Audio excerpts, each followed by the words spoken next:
8 दिसंबर 1980 New York में ना एक नॉर्मल रात थी। रात के 10:30 बज रहे थे और द बीटल्स बैंड के एक्स मेंबर जॉन लेनन अपनी वाइफ योको ओनो के साथ अपने न्यूयॉर्क वाले अपार्टमेंट में जा ही रहे थे कि उन्हें उनके एक फैन ने देखा। ये वही फैन था जिसने आज सुबह ही जॉन लेनन के साथ ऑटोग्राफ लिया था और जैसे ही जॉन अपने अपार्टमेंट की तरफ बढ़े, इस फैन ने अपनी 38 कैलिबर की गन निकाली और जॉन पे 5 गोलियां चला दी, जिसमें से 4 गोलियां लेनन की पीठ पे लगी और जॉन लेनन की वहीं मौत हो गई। और गोली चलाने के बाद ये फैन भागा नहीं, वहीं खड़ा रहा। इनफैक्ट पुलिस के आने तक वो वहीं खड़े होकर चुपचाप एक बुक पढ़ता रहा, एक ऐसी बुक जो इन्फ्लुएंस बनी जॉन लेनन की मौत में। और पुलिस के आते ही इस 25 साल के आदमी ने खुद सरेंडर कर दिया। लेकिन ऐसा क्या रीजन बना कि एक फैन ने अपने ही स्टार रॉक स्टार को सरेआम छलनी कर दिया? क्या किया था जॉन लेनन ने कि उनके ही फैन ने एक ऐसा कदम उठा दिया? और क्या था उस बुक में जिसकी वजह से एक आदमी खून करने के लिए तैयार तक हो गया? चलिए जानते हैं इस वीडियो में। लेकिन वीडियो शुरू होने से पहले चैनल को सब्सक्राइब जल्दी कर लेना, क्योंकि ऐसी वीडियोस हम तुम्हारे लिए लाते रहते हैं। इन सारे इंसिडेंट को समझने से पहले यार ये जानना जरूरी है कि how big were the Beatles. 1960 में फॉर्म हुआ ये बैंड, जिसमें पहले तो पॉल मैकार्टनी और जॉन लेनन थे, बाद में इन्हें जॉर्ज हैरिसन ने ज्वाइन किया और एंड में रिंगो स्टार ने। शुरुआत में एक सिंपल सा रॉक एंड रोल बैंड था और इन्हें काफी स्टूडियोज ने रिजेक्ट भी कर दिया था। इनके गाने शायद पसंद नहीं आ रहे थे, लेकिन इवेंचुअली इनकी पहली एल्बम 1962 में रिलीज हुई कॉल्ड लव मी डू, जो एक मैसिव हिट थी। अगले साल 1963 में प्लीज प्लीज नंबर 1 पे भी स्पॉट किया गया। इनफैक्ट बीटल्स के ऑलमोस्ट सारे एल्बम्स हमेशा नंबर 1 पे स्पॉट होते थे। ये रॉक एंड रोल बैंड लोगों को काफी पसंद आने लगा। इनका वो यूनिक स्टाइल, सूट और उस पे वो हेयर कट जिसको लोग द बीटल हेयर कट बुलाने लग गए। लड़कियां तो इनकी नेक्स्ट लेवल फैन थी और इस बैंड का लोगों पे बहुत ज्यादा इन्फ्लुएंस था। यूरोप में द बीटल्स काफी फेमस हो चुके थे और अभी वर्ल्ड कॉन्कर करना बाकी था। और फिर 1964 में I want to hold your hand song की वजह से बीटल्स अमेरिका में पॉपुलर होने लग गए। इनफैक्ट 1964 में एक टीवी पे द बीटल्स लाइव भी आए और अमेरिका में इनका क्रेज बढ़ गया द बीटल्स का। एक वक्त ऐसा भी था कि बिलबोर्ड के टॉप 100 में से 14 गाने टॉप पे बीटल्स के रहते थे, which is huge for any artist और बैंड। 1964 से इन्होंने अपने म्यूजिक में एक्सपेरिमेंट करना शुरू किया, जिसका इन्फ्लुएंस कहा जाता है कि यूसेज था, जैसे कि क्या। लेकिन उसके बाद इन्होंने निकाली एल्बम्स जैसे कि रबर सोल, जिसे क्रिटिक्स ने काफी पसंद किया और जनता ने भी, which is a rare combo, क्योंकि यार गाने क्रिटिक्स को पसंद आए तो शायद जनता को ना आए और वाइस वर्सा। और फिर द बीटल्स ने सबका दिल जीत लिया। इनके कॉन्सर्ट्स सोल्ड आउट रहते थे, लोग इनके दीवाने हो चुके थे और इनको फॉलो कर रहे थे। और द बीटल्स इतने पॉपुलर थे कि इन पे एक बेस्ड कार्टून भी आने लग गया था ABC पे। और इन्होंने 3 मूवीज भी बनाई, जिसके गाने तो हिट थे ही, मूवीज भी लोगों को काफी पसंद आई। द बीटल्स के एक्सपेरिमेंटल सॉन्ग्स इतने इन्फ्लुएंशियल होते थे कि उस वक्त काफी सारे एग्जिस्टिंग बैंड जो वहां गाने बनाते थे उस टाइम के रॉक एंड रोल वाले, वो इनसे इन्फ्लुएंस होकर म्यूजिक बनाने लग गए। और 60s के वक्त के कल्चरल इंपैक्ट में द बीटल्स का काफी बड़ा हाथ था। इनफैक्ट इनके फैंडम और राइज को बीटल मेनिया भी कहा जाने लगा और इनका म्यूजिक इतना पॉपुलर हुआ कि ग्लोबली इसे द ब्रिटिश इन्वेजन टर्म दिया गया। आयरनी देखो, ब्रिटिश इन्वेजन, इंडिया वाले तो इसे कॉलोनलाइजेशन कहेंगे यार, बेचारे, मतलब मैं भी वही हूं। द बीटल्स इकलौता एक ऐसा बैंड है जिन्होंने ऑलमोस्ट 800 मिलियन एल्बम्स की कॉपी बेची है और till date the Beatles band Spotify पे भी ट्रेंड करता है। इमेजिन ये सब इन्होंने उस जमाने में अचीव कर लिया जब इंटरनेट था ही नहीं। और ये ऐसे रेयर आर्टिस्ट बने हैं इतिहास में जो बिना इंटरनेट के ग्लोबली ट्रेंड करने लग गए और द बीटल्स नाम से फेमस हो गए। लेकिन वो कहते हैं ना कि all good things come to an end. और 1970 में द बीटल्स के singer song writer crucial member John Lennon the Beatle band से अलग हो गए। रीजन कहा जाता है कि द बीटल्स बैंड के मैनेजर ब्रायन एप्स्टीन की 1967 में मौत की वजह से बैंड काफी अनस्टेबल सा हो गया था और बैंड के सारे मेंबर्स बैंड में काम कर तो रहे थे पर साथ साथ में वो बाहर अपने अलग प्रोजेक्ट्स भी करने लग गए थे। प्लस सबके बीच क्रिएटिव डिफरेंसेस भी आने लग गए थे जिससे ग्रुप में काफी टेंशन क्रिएट होने लग गई और जॉन लेनन का रिलेशन विद हिज वाइफ योको ओनो भी कहा जाता है कि एक मेन रीजन था बैंड टूटने का। योको ओनो उस वक्त एक एस्पायरिंग म्यूजिशियन थी और जॉन लेनन के साथ वो हमेशा दिखती भी थी जिसकी वजह से बैंड में काफी इशू शुरू हो गए थे क्योंकि योको ओनो की अलग आइडियोलॉजीज थी। वो एक्टिविज्म में काफी इन्वॉल्व रहती थी। इनफैक्ट कहा जाने लगा कि जॉन को काफी इन्फ्लुएंस भी करने लग गई थी वो उनके लाइफ डिसीजंस को लेकर। प्लस जॉन और योको साथ में काफी एल्बम्स पे भी काम करने लग गए थे जिसकी वजह से शायद लेनन काफी ड्रिफ्ट हो गए थे। लेकिन ये भी कहा जाता है कि ग्रुप काफी थक गया था, मतलब एक दूसरे से यार, और जॉन को एक रीजन चाहिए था छोटा सा शायद अलग होने के लिए और वो रीजन योको ओनो ही थी और 1970 में द बीटल्स ब्रोक अप।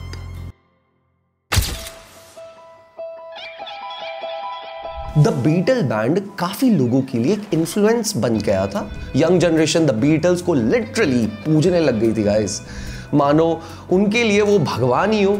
लेकिन the Beatles were not perfect. March 4, 1966 में जॉन लेनन का एक इंटरव्यू पब्लिश हुआ जिसमें जॉन लेनन ने कहा, Christianity will go, it will vanish and shrink. I didn't argue about that. I'm right and I'll be proved right. We are more popular than Jesus now. I don't know which will go first, rock and roll or Christianity. इस statement में कही गई line We are more popular than Jesus इसने काफी outreach create कर दिया।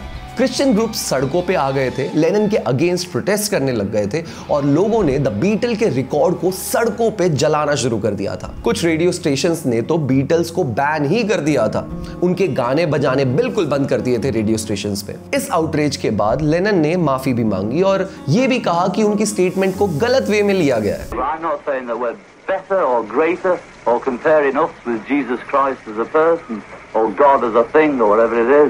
You know, I just said what I said and it was wrong or was taken wrong and now it's all this. 1970 में John Lennon retire हो गए और फिर अब वो अपनी फैमिली पे बस फोकस करने लग गए। साथ में वो एक बिजनेसमैन भी बन गए। वहीं वो अपनी वाइफ योको ओनो के साथ काफी एक्टिविज्म में पार्ट लेने लग गए, जैसे कि बेड्स इन फॉर पीस जो वियतनाम में हो रही वॉर के अगेंस्ट एक नॉन वायलेंट प्रोटेस्ट था। पर वहीं दूर टेक्सास में एक लड़का था, मार्क डेविड चैपमैन, जो अपने पर्सनल इश्यूज से स्ट्रगल कर रहा था। मार्क वही इंसान है जिसने जॉन लेनन को असैसिनेट किया है। मार्क का बचपन काफी इमोशनल और फ्रस्ट्रेटिंग रहा है। उसने अपने घर पे एक एब्यूजिव रिलेशन देखा अपने फादर के थ्रू और 15 साल की उम्र में उसने अपना घर ही छोड़ दिया था, उसी साल जब जॉन लेनन रिटायर हो गए थे। मार्क द बीटल्स का बहुत बड़ा फैन था और इनकी म्यूजिक से वो काफी इन्फ्लुएंस्ड भी था। घर छोड़ने के बाद वो काफी ट्रबल्ड रहता था अंटिल 16 की एज, जब वो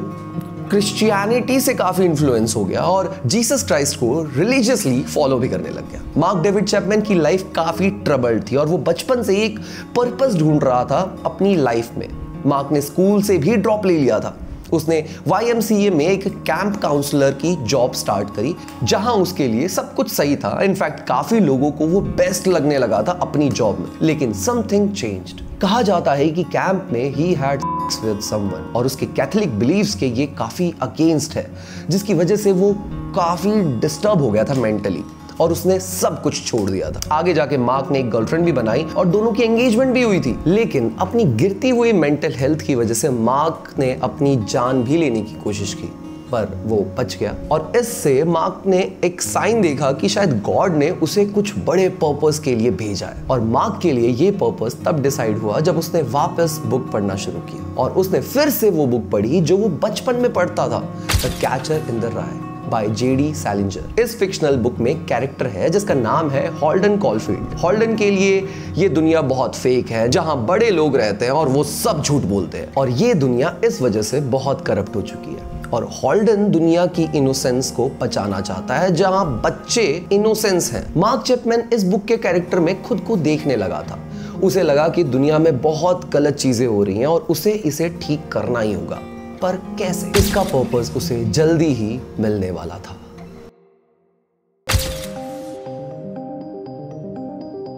जॉन लेनन 70 के स्टार्ट में रिटायर हो गए थे और इसी बीच वो काफी एक्टिविज्म में भी जुड़ गए थे, लेकिन ये पहले के कुछ साल वो मीडिया से काफी दूर रहने लग गए। वो एक्टिविज्म में पार्ट ले रहे थे, लेकिन वो लाइमलाइट से काफी दूर रहते थे until his 80s, जब उन्होंने कम बैक करने का प्लान किया। और उन्होंने एक न्यूज़पेपर में इंटरव्यू भी दिया जिसमें जॉन लेनन के लाइफस्टाइल, वेल्थ वगैरह वगैरह के बारे में छापा भी गया। और ये आर्टिकल पढ़ के मार्क डेविड चैपमैन को काफी गुस्सा आया। जैसे catcher in the rye character में हॉल्डन कॉलफील्ड को लोग फेक लगते थे, उसी तरह मार्क चैपमैन को जॉन लेनन अब फेक लगने लगे। जॉन लेनन का song one day at a time और इमेजिन बातें करता था पीस के बारे में, लिविंग इन द मोमेंट के बारे में, पास्ट एंड फ्यूचर की चिंता मत करो, ऐसी चीजें थी इस गाने में। येट यहाँ लेनन एक काफी अमीर आदमी है जिसके पास सब कुछ है। वो एक काफी लग्जरियस लाइफ भी जी रहे हैं और वो वर्ल्ड पीस की बातें करने वाला इंसान अब लोगों को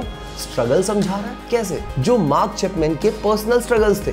और मार्क को लगा कि जॉन लेनन एक फेक आदमी है और उन्हें इस दुनिया से अब जाना होगा, उन्हें मारना होगा और ये काम वो खुद करेगा। इसी दौरान मार्क की शादी भी हो चुकी थी और वो एक अच्छे खासे अपार्टमेंट में रहने लगा था। लेकिन अपनी मेंटल हेल्थ के स्ट्रगल और लाइफ में पर्पस ढूंढने के लिए मार्क ने 1980 के नवंबर में एक गन शॉप में जाके गन खरीदी, 38 कैलिबर पिस्टल।